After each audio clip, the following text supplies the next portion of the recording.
Greetings. Greetings, greetings.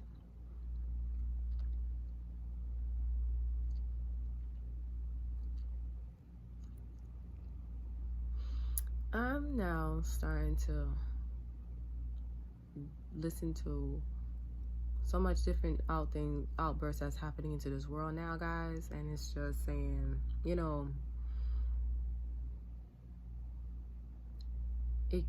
you just can't stand for mediocre shit. You just can't stand for garbage. You just cannot work for garbage, And I'm glad I am in this position right now where I stand, where I'm my own boss, I'm my own worker, I'm my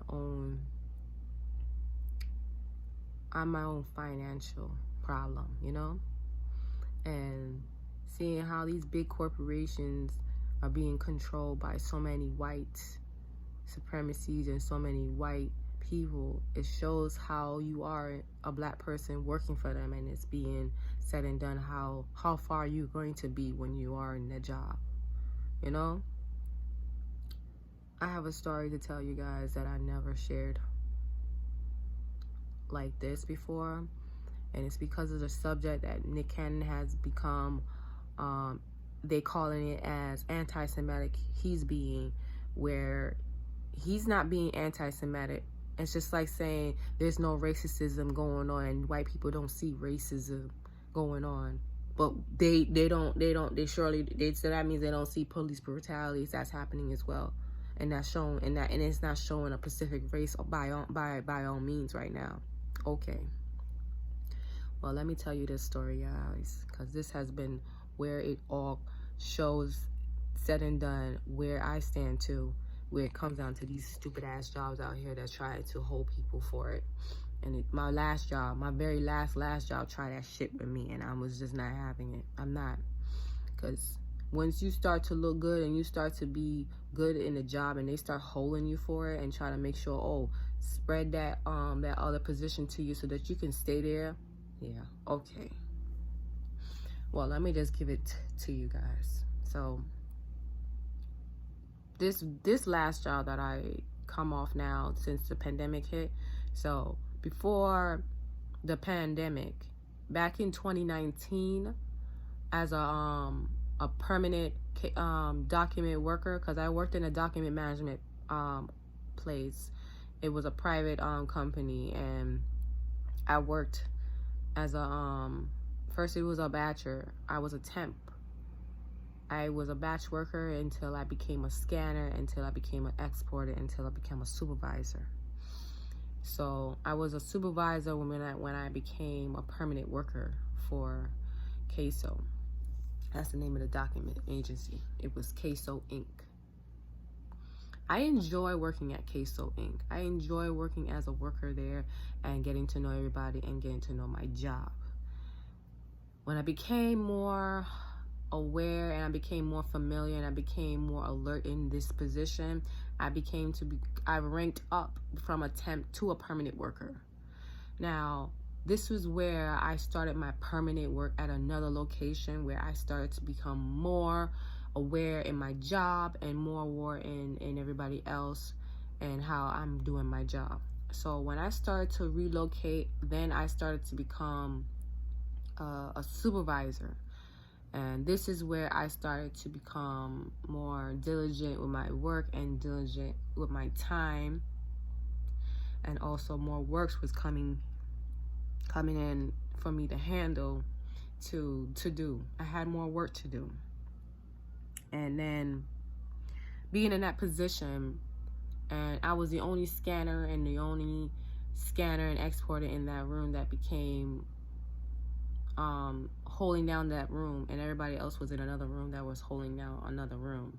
So it was just me scanning and exporting and all of that.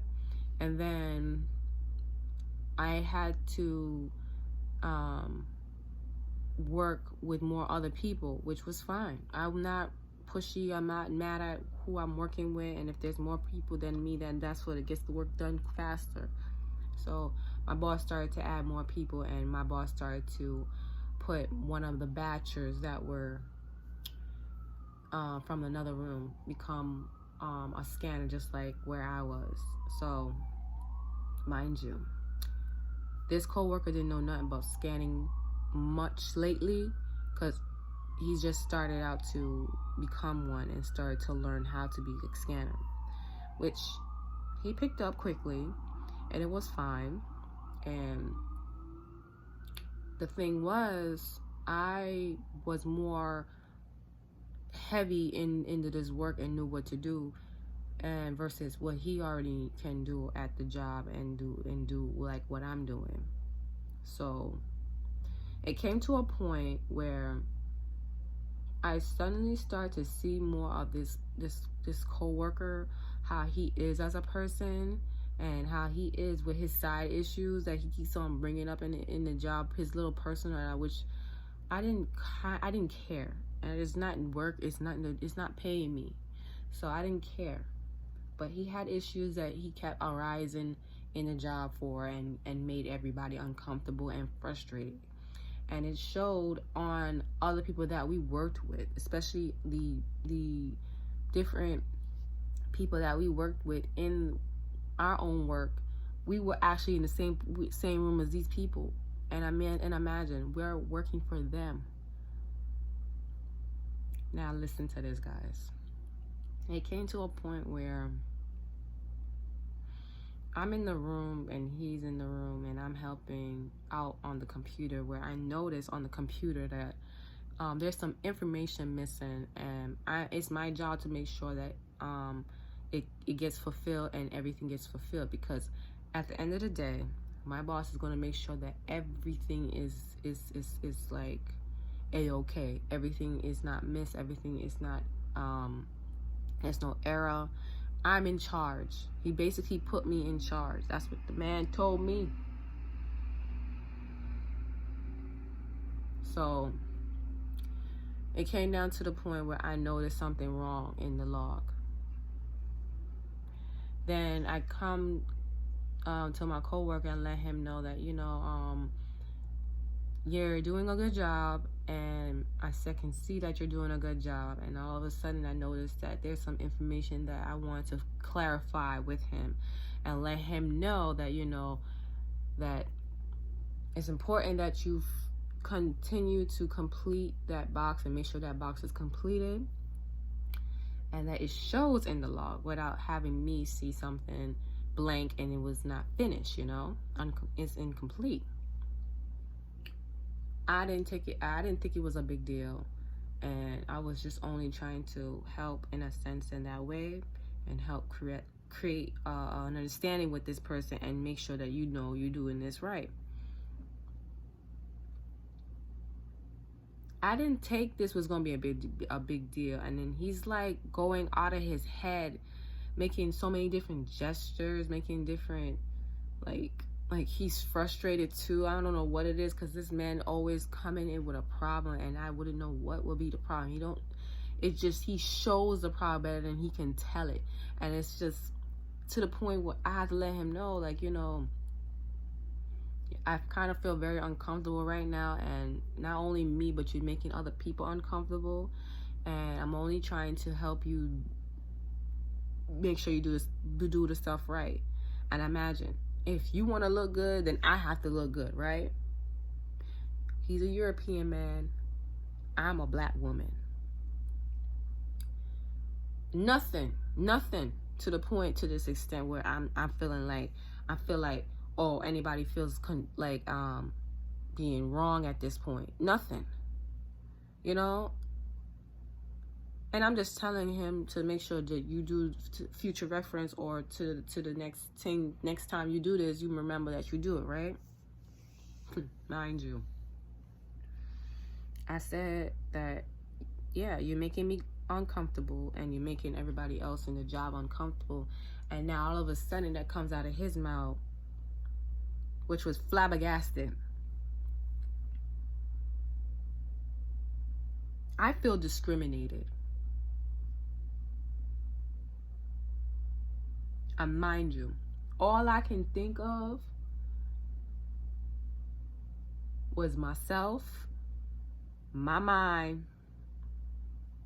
and this voice.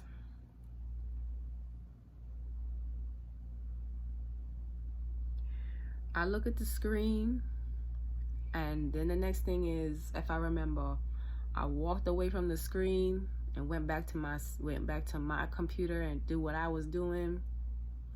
The next thing is, my coworker called my name, and I was already mad, so furious and mad at this point, because this is a coworker I started to work with since scanning, and since moving from this location to the next. I was very much challenged and very much tested in this sense, because I didn't think this was going to be like this for me until this happened.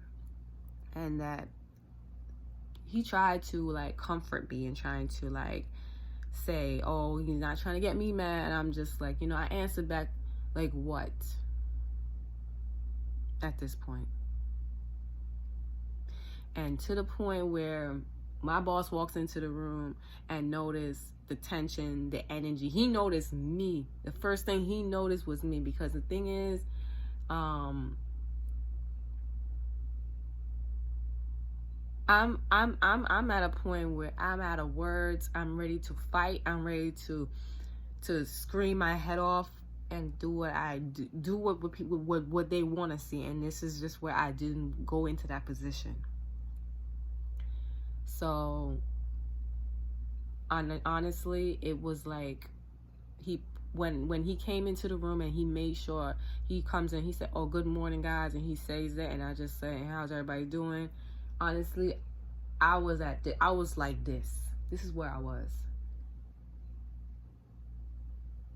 And this is where he pulled the both of us out of the room, and we had to have the conversation. And this is where I'm telling him that I noticed something on the log, and letting him know that, I'm trying to be as a good coworker and a supervisor to let him know that, yo, you forgot to put your initials in here. He's looking at both of us like this. And I'm like, he knows that I'm in charge. He knows that I'm the one trying to help, making sure everybody does what his work. And never in my life, I want to make somebody feel control. I don't want to make nobody feel like they're being controlled. Me feel control, make somebody else control, when that is like our reality of how we are the ones being controlled at this point. This is my reality. This position flip to feeling this way, to him feeling this way, to the point where my boss had to let him know that, listen, Edwina's in charge, and the one knowing everything is she knows how to do this job, and you need to listen to her, right? To the point where he wants to like come down and feel like, let me go back. I'm moving too fast. Because when he started to say that he felt discriminated, and then that's when I felt uncomfortable, and I just was going back on what I was telling him, that you're making me uncomfortable and making everybody else uncomfortable. I'm just letting you know right now. Throughout this entire time, you was acting the way you acted in here when it was like unseen, Then he comes out of his mouth and starts saying that he feels uncomfortable. Mind you, guys, I felt like the loser in the room. I felt like I was the lying one in the room, trying to hold it together and try to say what I have to say that's truthful, that is not a lie. Like, almost like, who's gonna believe who at this point? I felt like I was a lion and he was almost like a lamb or a sheep. Like, he was the weak and timid one and I was the aggressive one. When he pulled us out of the room and made sure that we had this discussion and made sure this was clear, and then to the point where he comes down and wants to apologize and want to make it look like, oh, he didn't mean it that way. But then the thing is, he has like a screw loose to me. Like, 1 minute he's happy, 1 minute he's mad, 1 minute he's just frustrated, and I'm just like, he has his issues. Has nothing to do with the job, And I'm just like, from that moment of working there, and never in my entire work have I ever discriminated anybody. That was the reality more settling in, and more of where I'm going to stand as my own woman, as my own boss, in my own way of life. That was the day I had to stand on my own 2 feet and say no to everything else, and say I'm gonna be the one dealing with my life and dealing with my financial burdens on my own. Not gonna be nobody else's job out here to help me do that. Put money in my pocket to live, you know? And this is where we come down to survival, where this money thing is something that is like a fright of surviving out here, you know?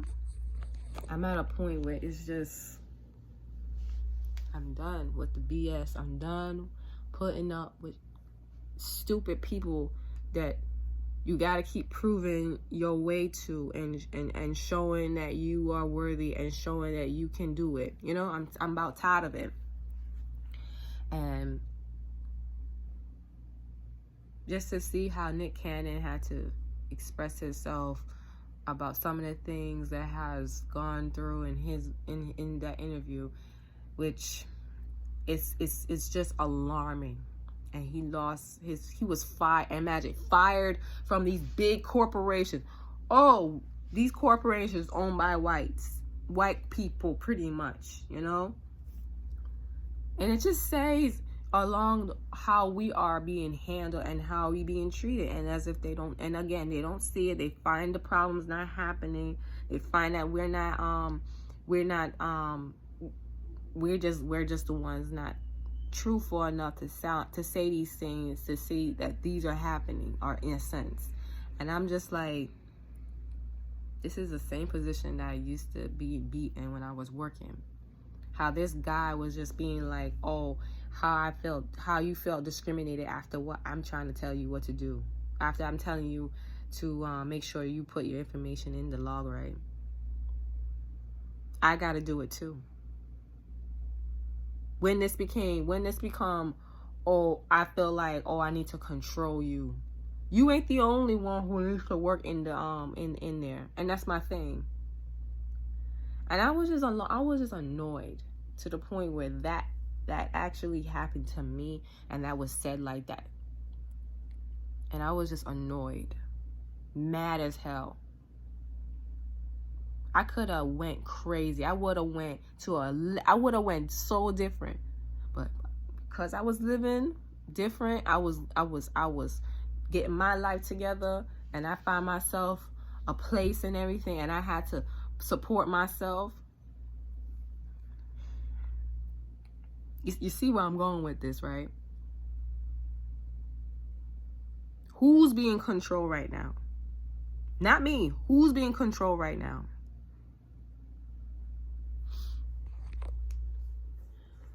These jobs are not for me. I'm sorry. I'm just gonna say it out. I never saw these jobs gonna be for me for a long time. I never thought I would be in these jobs for a very long time. This is why I kept saying what I have to say, because I'm not having nobody disrespect me. I'm not having nobody control me. If the only body controlling me is me, I'm not having it with nobody else. And it's just saying, I'm so thankful and where I'm at right now with my brand and with my expansion into my doula certification. And I'm so proud that I started a GoFundMe where I want to support and enlighten people and encourage my jewelry, and also advocate for pregnant Black women in their pregnancy and during their labor, their labor, you know, being there to make sure that they are being treated the way they're supposed to be treated. Because at this point, we don't need to be controlled at this point.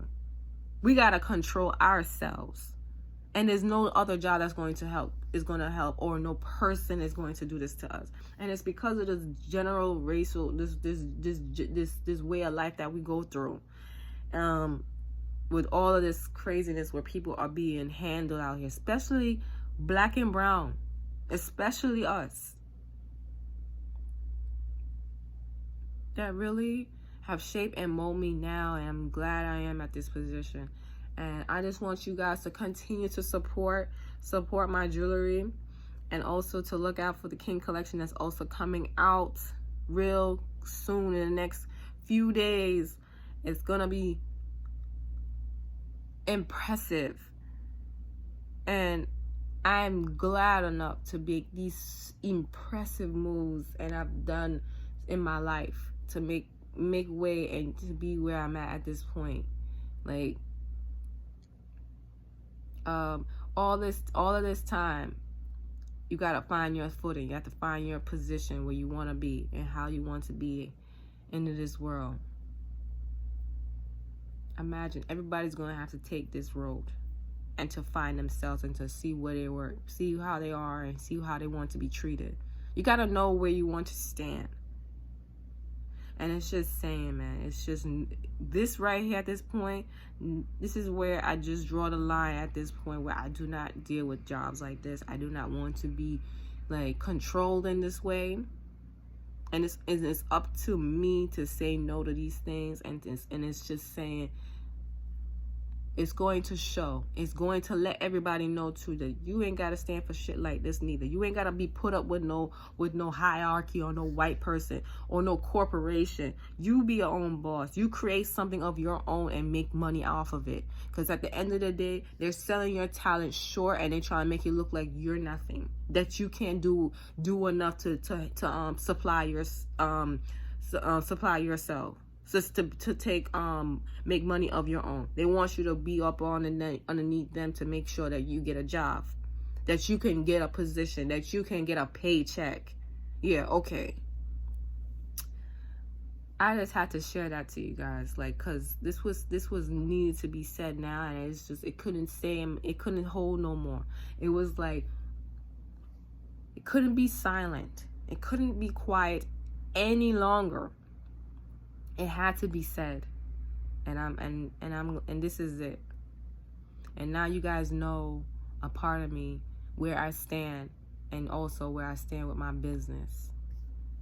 I give thanks, and I appreciate all that took the time and see this video, and to know, be impressive. Peace.